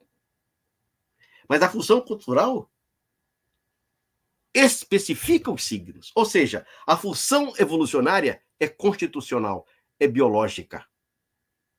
A função cultural, ela vai se apropriar dos signos e atribuir significado aos signos. Não é? É por isso que você tem modos diferentes de tratar esse quadro que é real, pela semiótica, que vai chamar isso aqui de estrutura, que vai chamar essa parte de estrutura e essa outra de conteúdo, a sociologia, que vai chamar de agência e de estrutura esse outro, e a psicologia, que aqui é o indivíduo, claro, e aqui é o social. E é exatamente desse processo de autoconsciência, de produção de signos, que você produz os signos sobre você mesmo, chegando ao self, chegando à autoconsciência. Que ela é tanto processual, ela tem uma forma, ela é dialógica, mas ela é ahistórica. Seres humanos em qualquer tempo, tem essas mesmas condições de self. Forma, dialógica e a histórica, porque está lá, não depende de nada. Mas ela também é identitária. Por quê? Te dá substância à forma. O dialogismo é cultural e transforma o ahistórico em histórico, cada época com o seu modo de entendimento do self. O self não é uma entidade separada, não é um músculo, não é coisa nenhuma. O self foi a capacidade de fazer signos, que você fez signos sobre si e você acompanha esse tipo de constituição de sentido ao longo da sua vida. Aqui é um gráfico do self dialógico, onde o self não seria unitário, o self seria múltiplos. A professora Mariane foi lá estudar com Hermans sobre isso, baseado no autor de livro de ficção, o Batkin, onde, na verdade, o self é múltiplo, você conversando com essas pessoas todas, seu pai, sua esposa, sua mãe, seu professor, o estudante que você aluna, seu filho, ou seja, você tem esses personagens que você vai dialogando com eles na conversa interna. Então, o que a professora de Souza fez? Vamos fazer essas pessoas responderem o teste de Raven, falando alto, em voz alta, e vamos gravar, e vamos ver como é que é essa gente respondendo ao Raven, falando em voz alta. E aí, o que a professora Mariane nos encontrou? Aqui está marcando a dificuldade e medido o tempo da tarefa. Quem vai mais, quem vai bem, quem vai mal. Aqui está o número de palavras. Olha que coisa. O número de palavras... Não, aqui eu errei. É 1982. Ah, vista de velho. Aqui está errado. 82. 1982. Diretamente proporcional à tarefa. E a professora Mariane ainda conseguiu mostrar a diferença de desempenho nas 3 partes do Raven, que vai se tornando difícil cada vez mais. O desempenho médio é 77,1%, variando de 22% a 97%, e inversamente proporcional à dificuldade da tarefa. Níveis, deixa eu botar aqui, correspondem às 3 partes do Raven. E o que conversa é essa? Como essa conversa acontece? E aí vem um machado muito curioso de uma montagem criativa e inovadora do Wiley. Já falei sobre ele, esse professor da Universidade de Illinois, que depois foi para Berkeley, lá na Califórnia. Ele juntou o entendimento de self de George Herbert Mead com Charles Sanders Peirce. Recentemente eu descobri uma coisa muito curiosa, histórica, sobre Charles Sanders Peirce. Foi o primeiro a fazer experimentos de psicologia nos Estados Unidos. Isso aí, para mim, foi uma grande surpresa, e eu fiquei triste por não ter sabido disso antes, mas não sabia. Não é? Então, o self, que é você está conversando permanentemente sobre você mesmo, eu conversando sobre mim, para esse você. Esse você pode ser eu ou pode ser o outro. Tá? Bom, nós usamos um artifício de análise no qual a gente distinguiu o que era descrição visual, o que era raciocínio lógico nas respostas e o que eram diálogos. Então, uma descrição visual. Este é um branco listrado, listrado de branco, azul, listrado azul. Falas do sujeito que estava fazendo o teste. Raciocínio lógico. Quadrado mais quadradinho, embaixo vai ficar um quadrado. Diálogos. Calma, Maria, calma. Onde está o L? Não tem um L aqui. Ou seja, nós vimos aqui 2 tipos de comunicação. 2 tipos de comunicação. Nós vimos uma comunicação informacional, não é? E uma comunicacional. Então, quando é informacional, é o eu falando para o mim. E quando é comunicacional, você tem o eu falando do mim para o você. Desculpe, porque às vezes isso aqui já foi apresentado em outros países, eu não passei isso para o português. Não é? Então, você está vendo aqui como as respostas se configuraram. Agora, o que elas fizeram, as pesquisadoras? Isso foi a Mariane, isso fez também a Silveira, não é? Que numa outra pesquisa, elas compararam as verbalizações pessoais, que são justamente aquelas comunicacionais, com o desempenho. Aqui teve 19, o desempenho foi 80. Aqui teve 97, a verbalização pessoal foi 25. Aqui teve 89, 25. Aqui teve 89, 25. Aqui teve 22, foi 41 aqui, foi 41, de 22%, ele caiu aqui, e aqui também caiu, 64, 64, e aqui foi assim, ó, foi o desempenho mais fraco e 0 conversa interna. Aqui você tem os que foram muito bem, aqui tem os que não foram tão bem. Ou seja, aqui já é conhecimento de terceira pessoa, e elas, para chegarem nesses gráficos, reuniram e compararam todos os instrumentos que nós usamos, e foram muitos. Mas o que tem a ver isso com neurociência? Gente, tem uma diferença. No cérebro, quando a conversa é conversa aberta, eu falando com vocês agora, overt speech, está por aqui, premotor córtex, primary córtex está aqui. E quando é inner speech, aí você tem um espalhamento dessa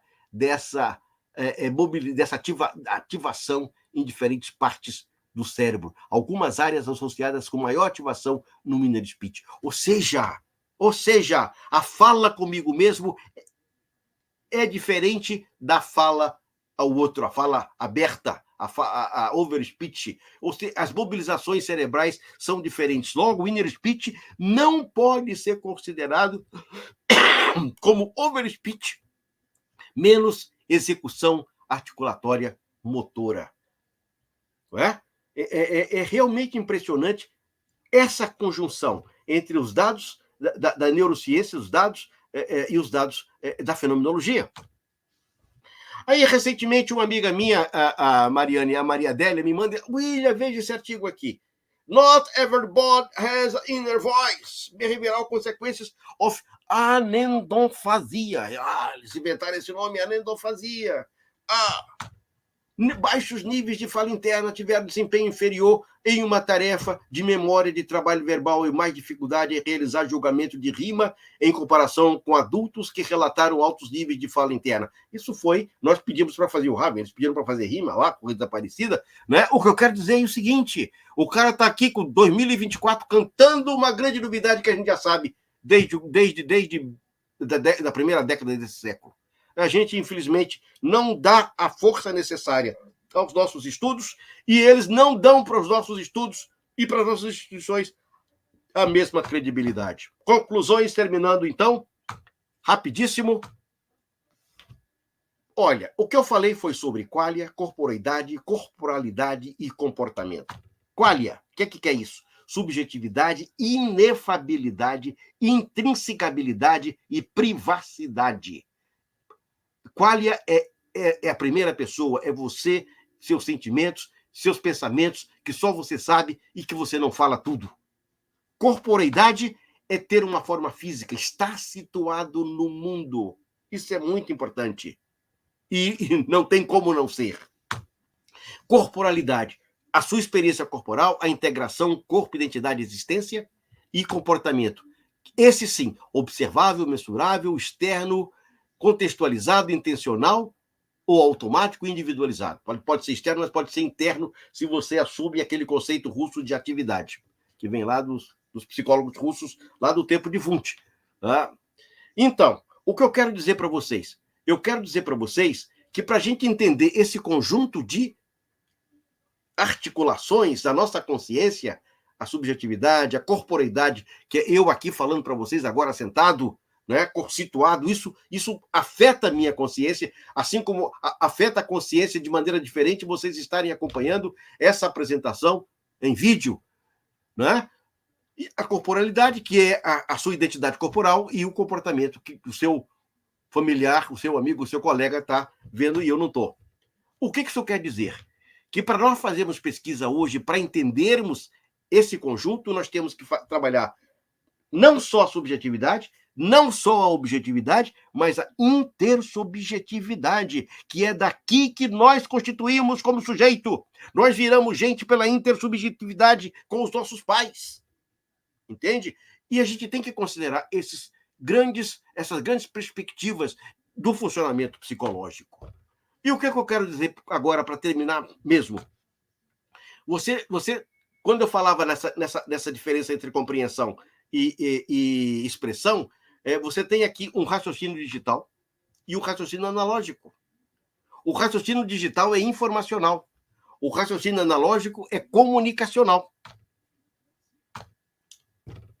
O raciocínio digital, que é o que está nos fazendo hoje a neurociência, nos reduz à incerteza.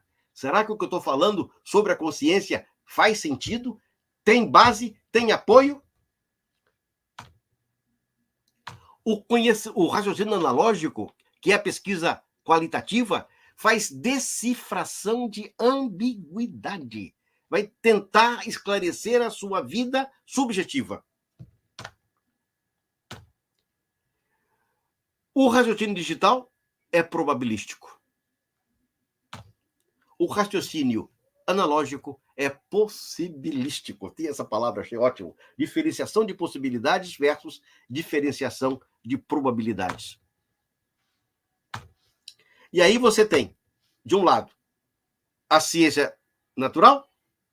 A ciência natural está aqui, ciência humana está aqui, e eu estou propondo que essa barreira não exista, que a gente pode dialogar entre esses dois modos de conhecimento. E aqui está o comportamento. Lindo, né? Então, o que eu quero dizer? Eu quero dizer que, como o comportamento é orientado pela experiência subjetiva e pelo controle da atenção voluntária ou da ação involuntária à resposta de contingências. Ou seja, tem atenção voluntária, tem atenção e tem a ação involuntária. Isso aí é o que mostram os estudos cognitivos, onde um estímulo é apresentado num tempo mínimo e a pessoa finda registrando aquele estímulo porque fazia parte do conjunto do raciocínio, da lógica do experimento. Eles têm estudos muito bonitos sobre isso, e o que eu estou dizendo, que a gente precisa de estudar redes atencionais, redes neurais, genes, diferenças individuais, ambiente, socialização e cultura. Olha, aqui rapidíssimo, essa revista Biofísica e Molecular Biologia disse que fenomenologia e semiótica são importantes para a renovação da ciência natural. Vou passar por cima disso aqui.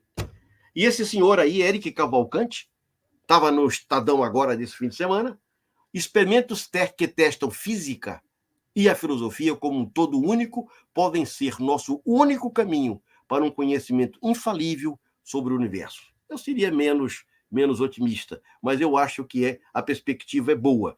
E aqui você tem, curiosamente, o site lá do Instituto de Física da Universidade de São Carlos, da USP, né? Universidade Federal de São Carlos, USP é o Instituto de Física deles lá, dizendo uma nova era de revolução cognitiva. Quer dizer, teve a revolução cognitiva, agora vai ter outra. E o que eles dizem? A diferença dessa nova revolução é de natureza qualitativa sob o ponto de vista epistemológico e, portanto, muito mais radical. Não é uma questão de quantidade, é uma mudança da natureza conceitual e operacional. Gente, muito obrigado e desculpe o alongamento. Opa! Oi, professor. Nós é que agradecemos aqui a sua aula incrível. Vou chamar a professora Mariane para a nossa conversa aqui novamente. Ver se a Mariane está aqui. Então, eu vou pedir para o pessoal aí do chat que quiser fazer perguntas ao professor, fique à vontade. E Mariane também, se quiser conversar com o professor, está livre, tá? Tá ótimo. Estão me ouvindo? Eu destravei aqui o áudio. O seu áudio tem um pouquinho de eco. Se você puder fechar lá o meeting que a gente estava, talvez... Aí eu vou sair de lá, então. Eu fechei. Sai de lá, que aí fica sem eco e aí a gente pode melhor, conversar. né? Tá ótimo. Então, enquanto os nossos ouvintes aquecem, aí foi ótimo, William, repassar por esses temas tão caros, né? Para todos nós lá que passamos pelo seu laboratório, né? Lá na URGS, para mim especialmente. E um ponto eu acho que sempre me chamou a atenção, e você encerrou com ele agora. Opa. Muita atenção ultimamente, que é esse movimento nas ciências, no campo de estudos da consciência, né? Esse campo bastante abrangente, multidisciplinar, que tem reunido físicos, né? De físicos a filósofos, passando por psicólogos, neurocientistas, e me parece que um ponto importante da discussão que esses pesquisadores têm feito agora é justamente essa discussão que, para a gente, da psicologia, me parece essa sensação que você traz, né? Ela já aconteceu. E a gente já fazia essa discussão há mais tempo.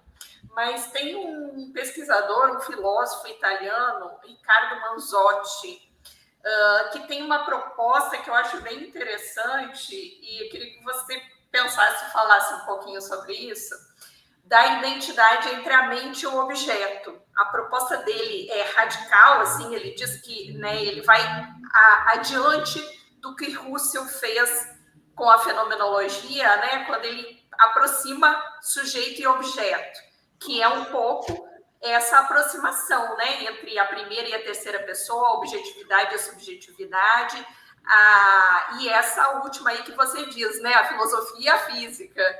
A gente está falando de aproximar dois termos que, a princípio, né, na história do pensamento humano, a gente foi separando para fins didáticos, eram próximos em algum momento, se separou para especializar, mas ele diz que a solução, talvez, para esse gap entre, né, a mente, para o hard problem, né, que o Chalmers coloca, e para essa separação, né, como que a gente vai achar o elo perdido que juntamente com o cérebro, né, onde que está o elo perdido que nos explica como que o cérebro engendra a consciência. E ele vai dizer que a gente só vai conseguir responder isso quando nós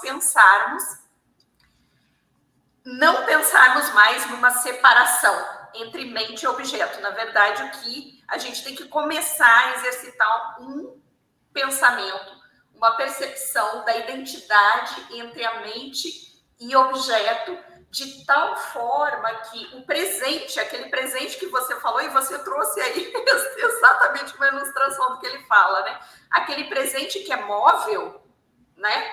E que a gente vai para o passado e para o futuro de acordo ali com o ambiente, com as nossas experiências, mas esse momento presente é tão fugaz que ele está o tempo todo óbvio, ele também é relativo ao objeto, né? Então, ele também está identificado com o objeto. Então, na verdade, não existiria uma diferença, né? Mas, enfim, só para a gente aquecer um pouquinho aí. Eu queria colocar aqui umas perguntas do chat para adicionar ao debate, tá? Tem uma pergunta aqui do Maurício. Se é possível unir a questão da neurofenomenologia com o campo de estudos em IA. Até que ponto o avanço, então, da tecnologia interfere no campo da psicologia como um todo? Não me interfere. Não me interfere. A inteligência artificial é muito, muito interessante, porque o que ela faz é juntar e sintetizar o que nós já colocamos à disposição dela. Ela gerencia dados. Agora, é um instrumento muito, muito importante. Eu não fiz ainda, mas eu sei de colegas que estão fazendo análise qualitativa com inteligência artificial. Durante a preparação desse material, eu chequei vários aspectos do que eu apresentei com a inteligência artificial e a síntese vinha perfeita. Entende? Então, eles dizem, olha, pode haver... Isso que eu estou usando a mais simples, que é gratuita. Eu acho que não vejo problema na inteligência artificial. Eu vejo assim, que a gente tem que saber mais como fazer as perguntas, não é? E como usufruir desse trabalho, porque ele só vai trazer o que a gente já botou lá. E precisa que a gente coloque novas informações para que ela se enriqueça ainda mais. Essa que é a situação da inteligência artificial. William, agora não sei se de vago caiu o sinal e se o pessoal está conseguindo nos acompanhar, que a gente não tem acesso aqui ao chat, né? Deixa eu ver se a gente tem alguma informação. Bom, de qualquer maneira, eu estou te vendo, você está me vendo, né? Estamos. Mas não sabemos se os demais estão nos vendo.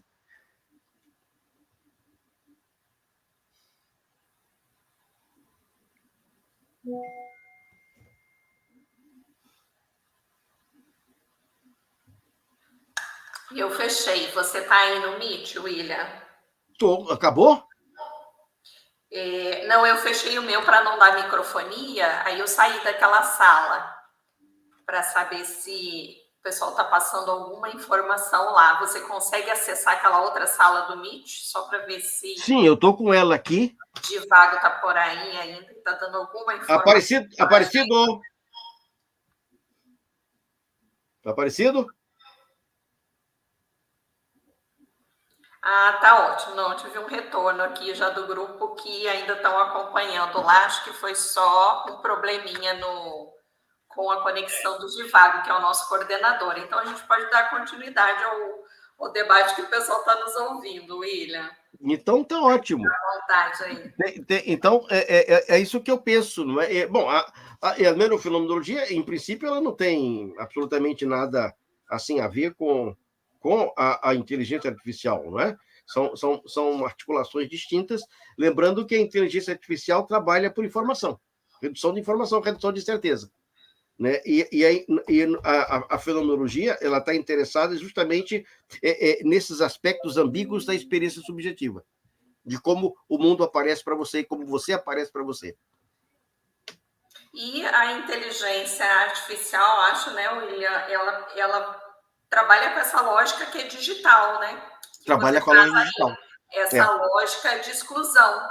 De exclusão. E a lógica analógica, que é a lógica, acho que humana por excelência, né, que vai trabalhar com a ambiguidade, ela vai, de alguma forma, fazer uma contraparte ou uma complementação, né? A gente tem uma IA que parece simular muito bem a lógica analógica, mas ela não é construída, né, para funcionar com a lógica analógica, porque é muito difícil, né? Eu tenho lido alguns pesquisadores da área de linguagem, da linguística, que estão tentando justamente entender essa diferença aí, né, do que seria o raciocínio artificial, né, de uma inteligência artificial e o que é o humano, e eles tendem a apontar para esse caminho, assim, né?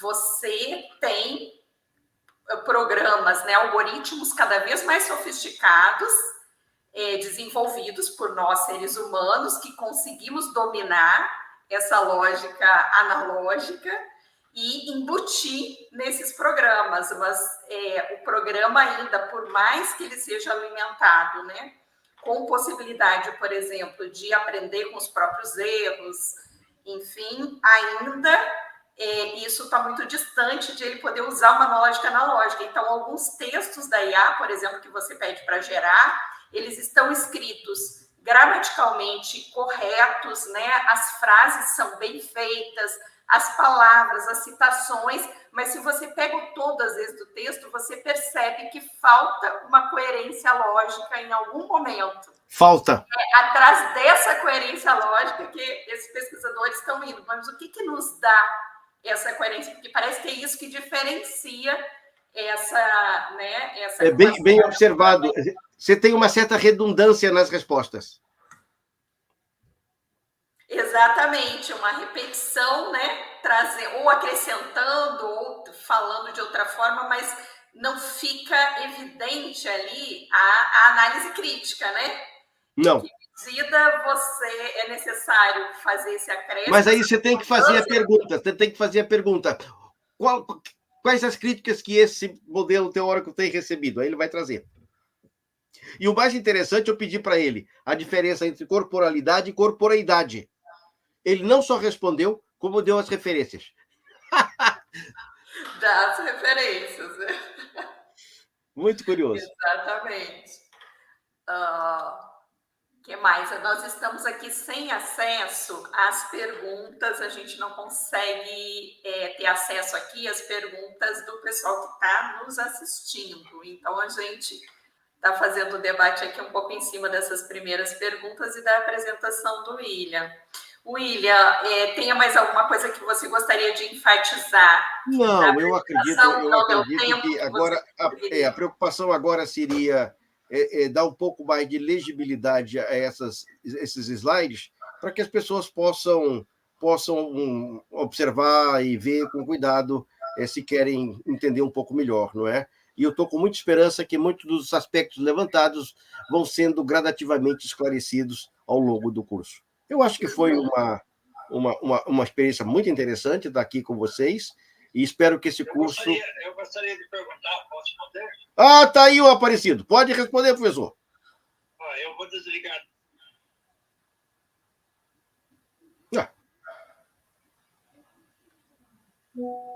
Onde é que foi parar o professor Aparecido? O professor Aparecido está fazendo um trabalho monumental agora, circulando entre universidades, animando aí os pesquisadores, produzindo material muito interessante, reunindo grupos. Olha, fazendo um trabalho assim admirável o professor José Aparecido.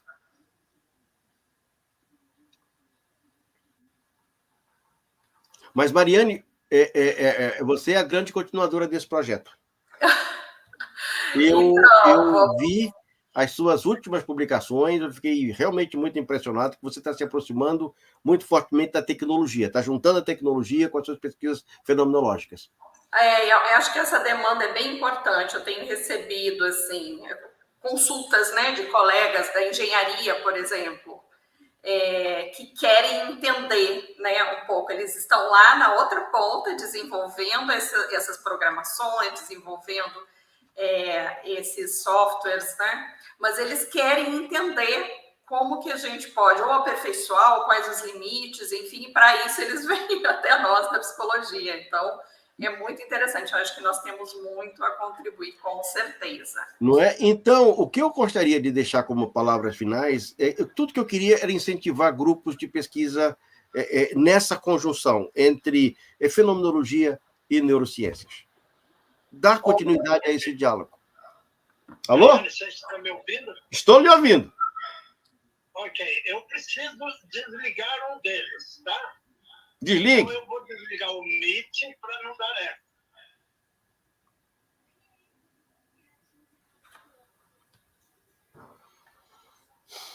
Eu estou aqui com o telefone celular, acompanhando esse outro site dele. Tá certo. Professor Aparecido queria fazer uma pergunta, não é? Ou não? Comentário, uma crítica. Isso, um comentário. Vamos ver se ele consegue. Senão, a gente pode ir finalizando. Estou agradecendo a todos, né, pelo convite. O Vago disse que a gente pode ir finalizando. Mariane. Sim. Oi. Eu acho que no stream você não está me ouvindo. Então, eu vou ficar com eco e vou fazer a pergunta. Faz a pergunta daí. Tá bom. Perguntas e comentários. Você escuta.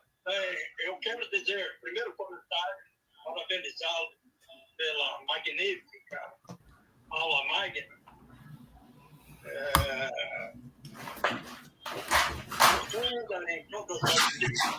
Mas, para que eu pudesse nortear uma pergunta, eu teria que analisar a sua conferência raciocinando.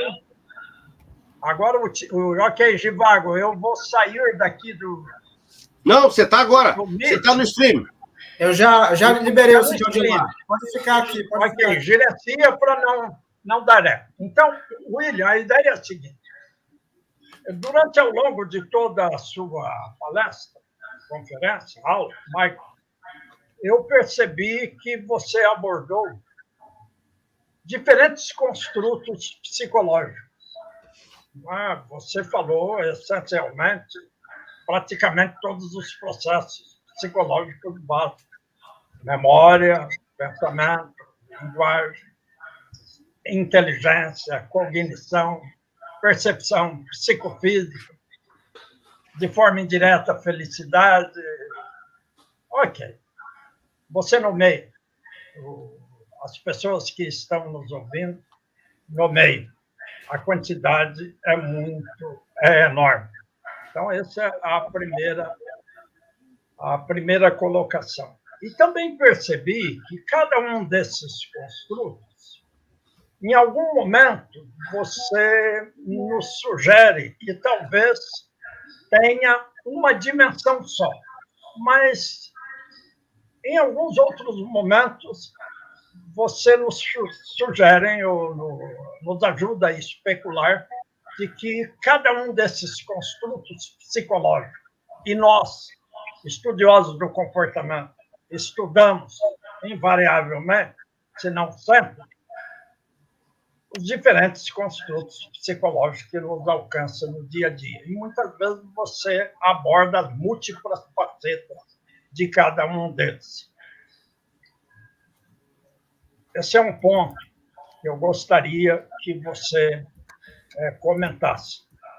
Será que tem algo, eu não posso dizer que é ao nível biológico ou ao nível mais cognitivo, um elemento comum a esses variados construtos psicológicos?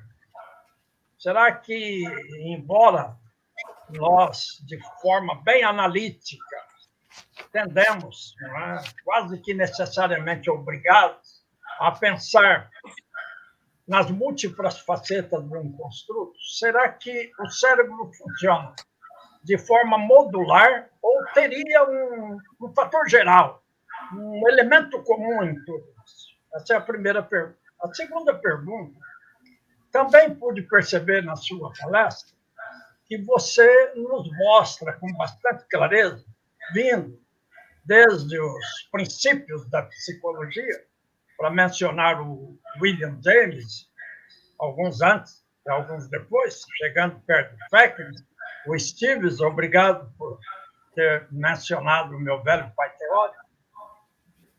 Você comentou as diferentes janelas da mente ou do cérebro. Por exemplo, a introspecção, questionário, experimentação A, correlação, imageamento cerebral, os testes de inteligência. Ok, você nomeia, os colegas poderão nomear. Existem diferentes janelas, que eu chamo, até seria um tema de discussão em algum momento, para se aproximar. Eu sempre digo se aproximar, porque Eu não tenho uma preocupação se o mundo real é igual ao nosso mundo mental. Eu, inclusive, acho que não necessariamente precisa ser. O ideal é que for. Mas eu, confortavelmente, eu e muitos outros, e você também, conseguimos navegar nesses 2 dias.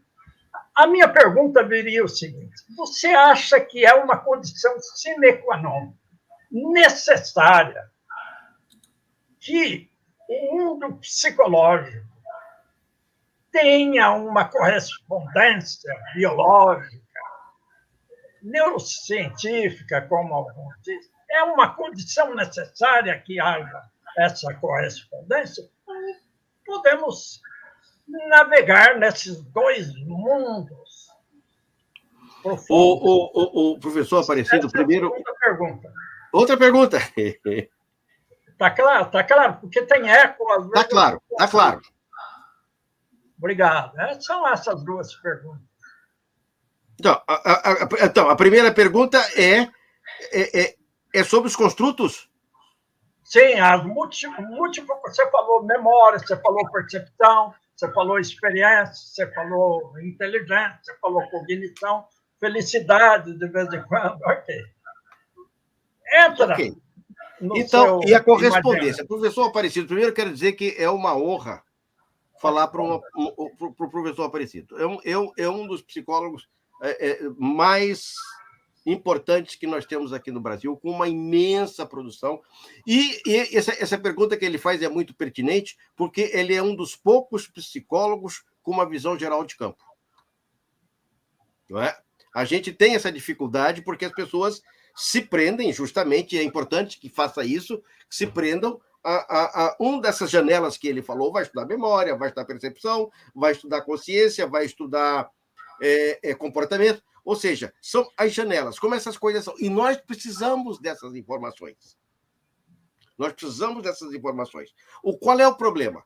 O problema é quando se reduz a vida psicológica a uma dessas janelas. E esse foi o erro histórico da psicologia. Não é erro histórico. Não é erro histórico. Vamos pensar como age o pesquisador. O pesquisador, de repente, descobriu algo. Né? Ele vai ficar tão empolgado com a sua descoberta que vai desenvolver o resto da vida divulgando a sua descoberta. E lá pelas tantas, aquilo que começa na psicofísica pode virar uma filosofia de vida. Você está entendendo? Então, você tem que considerar, dentro do campo da ciência, o esforço que o pesquisador faz para que a sua descoberta seja reconhecida. E aí vem o perigo. Ele reduzir a psicologia à sua descoberta. Entende? Então, se você pega esse percurso histórico, ele foi assim. Por que a cognição atrasou? Os estudos cognitivos atrasaram. Atrasaram por causa das guerras na Europa. Esses psicólogos da Gestalt, que é o embrião da psicologia cognitiva, tiveram que sair correndo. E tem mais uma outra coisa importante. O pesquisador, o grau de atenção ao pesquisador e de credibilidade do pesquisador está muito atrelado ao nome, à reputação da sua universidade. Entende? Se você vai para uma universidade obscura, você vai ser pouco ouvido. Essa é a realidade. Então, você precisa desses construtos. O construto é uma palavra complicada. É complicada porque o construto é uma coisa que você está propondo sem saber muito se é assim ou se não é assim. O modelo você já está mais... Peraí, vamos testar o modelo. Já é um pouco mais avançado. Aí você chega numa teoria. Aí a coisa já fica mais esclarecedora. A teoria é a condição descritiva completa de um contexto. Entende? Isso é uma teoria. Entende? Então eu vejo nessa multiplicidade de construtos a grande riqueza da psicologia. E o grande desafio é a gente ter que lidar com esse conjunto para avançar, tanto na pesquisa quanto eu penso muito na linha de atendimento, na linha da prática psicológica, porque eu sou muito, muito psicólogo. Venho da psicologia, vivi na psicologia, né? Então eu defendo muito a importância da profissão e hoje considerada a profissão que tem mais recursos para resolver os grandes conflitos internacionais, a psicologia. Essa é a primeira. A segunda, essa correspondência entre consciência e cérebro é fundamental.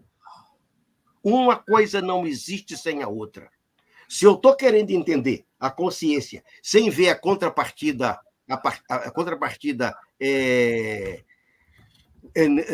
cerebral, neurológica, está incompleto o meu trabalho hoje. Entende? A mesma coisa se eu me coloco a fazer exercícios sem ter um fisioterapeuta para me orientar e dizer qual é a função dos músculos. Então, a relação entre consciência e cérebro tem muito de similar à consciência entre movimento e corpo. Entende, professor? Perfeito. Então, claramente. No trabalho de vocês, na psicofísica, que foi uma ciência extraordinária, quando eu vou ao meu oculista, eu vou dizendo que os instrumentos que ele usa foram descobertos pelos psicofísicos. Ele fica olhando assim, mas é verdade. Tanto o oftalmologista como o otorrino, eles trabalham com instrumentos psicofísicos. Não é? Sim, deixe-me complementar uma pergunta, já que você chegou nessa parte importante. É muito bom. Deixa eu lhe... Ok, é rapidinho, sem ser dominante. Como você relembrou aí da psicofísica, tem duas frases que eu uso, que são de efeito, né? Vamos chamar assim, que eu uso no meu cotidiano. Talvez pelo meu viés cognitivo, viés de formação. Uma delas, mais ou menos assim, se alguma coisa existe, ela existe em certa quantidade e pode ser mensurada. Ok. A outra, já que falamos muito de físico, a Mariane lembrou vários aspectos da área de física, o Max Planck certa vez disse que só é real o que pode ser mensurado. Como você vê a mensuração dentro do cenário atual da psicologia brasileira? Bom, então vamos lá.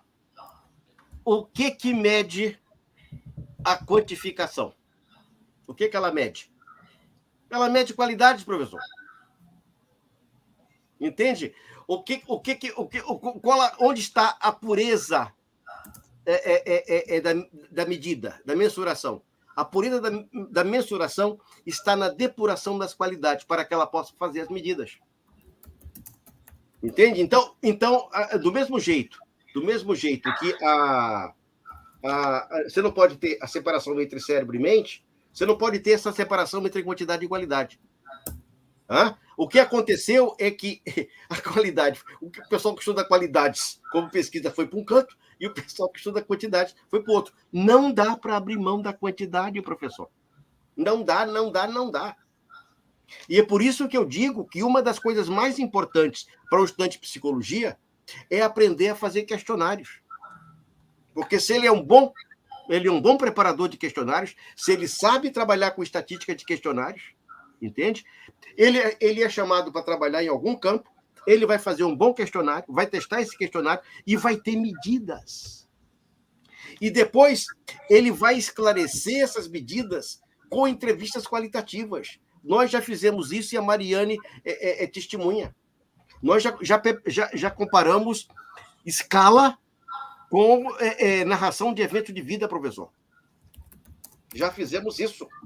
E essas minhas conjecturas sobre a unidade de campo, eu escrevo num modesto jornal que aceita minhas conjecturas, que é o Memorando. Estão lá. Onde eu faço um retrospecto da discussão sobre teoria psicológica. Mas eu tô me aposentando quase, professor. Eu estou com 78 anos. Estou dizendo a Mariane, você pega essa bandeira e leva para adiante. Ela está fazendo um trabalho belíssimo lá com o pessoal de engenharia, com eletroencefalograma. Tá? Uma pesquisa muito promissora, a professora Mariane. Fico muito feliz. Eu queria fazer uma pergunta. Professor William, a professora Mariane pode também participar. eu sou pai recente, já fui pai antes e agora eu sou pai de novo. Tá com Maravilha, ano. parabéns. Aí é aquele negócio, o neurocientista, apesar de ver o filho, vê ali uma consciência a cada dia aumentando os braços ali. Existe algum marco durante o desenvolvimento da criança que a gente pode dizer, aqui é um ponto de consciência e antes não era? Faz sentido essa pergunta? Como é que vocês olham para isso? Professora Mariane, fica com a senhora. Já falei muito. Então, o que a gente tem? A gente tem indicadores de um senso de self, né, de consciência, desde o início, desde o primeiro dia de nascimento. Então, nós temos o pessoal da psicologia do desenvolvimento, tem um pessoal que mapeou isso muito bem, a Legacy Butterworth, que era um pesquisador já falecido, também fez vários estudos na área da psicologia do desenvolvimento com os bebezinhos, né? E o que a gente percebe, o que eles foram mostrando era o quanto o senso de propriocepção é uma origem, uma raiz dessa emergência de um senso de si, de uma consciência. Então, sim, por exemplo, bebês com horas de nascimento, eles conseguiram registrar isso, bebês olhando a expressão facial da mãe e repetindo aquela expressão facial no seu rosto. Enfim, expressões bem marcadas. Então, de alguma forma, o nosso cérebro da nossa espécie, né, ele parece vir com uma prontidão aí para o reconhecimento facial, que vai ser um dos indicadores fundamentais aí para essa emergência de um senso de si, de uma consciência. Mas em termos mais cognitivos, você presta atenção lá nos 4 aninhos, mais ou menos. Antes um pouco, agora, essa exposição, né, a tela, a foto, desde muito cedo, parece que está puxando um pouco para antes, né? Essa capacidade de reconhecimento no espelho, que é aos 2 aninhos. Você deve lembrar daqueles experimentos, né, clássicos lá. Gallup Júnior, né? Com chimpanzés, inclusive, né? Então, da criança conseguir olhar no espelho, olhar o seu rosto com uma marquinha vermelha na testa, e em vez de ela botar a mão lá no espelho, achando que aquela criança do espelho é outra criança, ela põe a mãozinha na própria testa, tem alguma coisa em mim, ou seja, ela consegue já perceber, fazer esse looping que o William falava da refletividade e reflexividade, de se projetar no espelho e pensar, lá no espelho sou eu que estou lá. Então, ela tem que ter uma percepção de que ela é alguém para ela entender que ela pode estar fora daquele corpinho dela e lá no espelho. Então, 1 aninho e pouco, entre 2 anos, você pode ficar atento aí, fazer as experiências. Já coloca. Mas viu? Depois, lá para os 4 anos, tem emergência, ou deve se estabelecer o que a gente chama de teoria da mente. Que daí é uma evolução disso quando a criança já começa a ter uma noção de que outras pessoas também têm mentes. Claro. Também vivem e experienciam estados mentais, estados cognitivos. É quando ela começa a se apropriar mais dessa noção de eu, né? Ela começa a se chamar por eu e começa também a usar verbos, né, que remetem a estados afetivos, eu sinto, eu penso, porque ela está percebendo, entendendo que ela é uma mente, né? E outras pessoas também têm mentes. Então, pode prestar atenção nesses momentos, é bem interessante da gente acompanhar. Então, esse diálogo entre a professora Mariane e o professor Divago ilustra a segunda pessoa, que é a intersubjetividade. Posso te mandar um artigo que escrevemos ano passado sobre esse assunto. Mande, porque... Eu também. Se puder mandar, eu coloco na página do curso, inclusive as referências que o senhor citou. O pessoal nós vamos fazer tudo, nós vamos fazer aquele livro, porque eu acho que você juntou um pessoal muito, muito interessante para a gente ouvir e ler. Isso aí é um momento histórico para a psicologia brasileira. Eu estou impressionado. Maravilha. Então, pessoal... Gente, mas vamos, então, concluir, né? Eu, novamente, aqui quero agradecer ao professor William, professor José Aparecido, a professora Mariane, que estão aqui junto com a gente. Só para avisar ao nosso público, essa aula vai ficar gravada. Hoje ficou liberada a frequência, nós tivemos um problema no link, não se preocupem. O mais importante era degustar aqui tanta coisa interessante que foi falado. Amanhã, pessoal, nós temos aula. Amanhã vai ser a aula do professor Landeira, da PUC do Rio de Janeiro. A aula vai ser às 17 horas, tá? Então, essa semana a aula foi hoje, amanhã o professor Landeira, e na semana que vem a gente vai ter aulas na segunda, quarta e sexta, sempre às 18 horas. Amanhã o professor Landeira é às 17, tá? Fora isso, pessoal, boa noite. Fico super feliz que, apesar do computador ter desligado umas 2 vezes aqui e tudo, mas tudo deu certo nessa primeira aula, então, obrigado por todos estarem aqui. Boa noite a todos. Tchau, tchau. Tchau. Boa noite.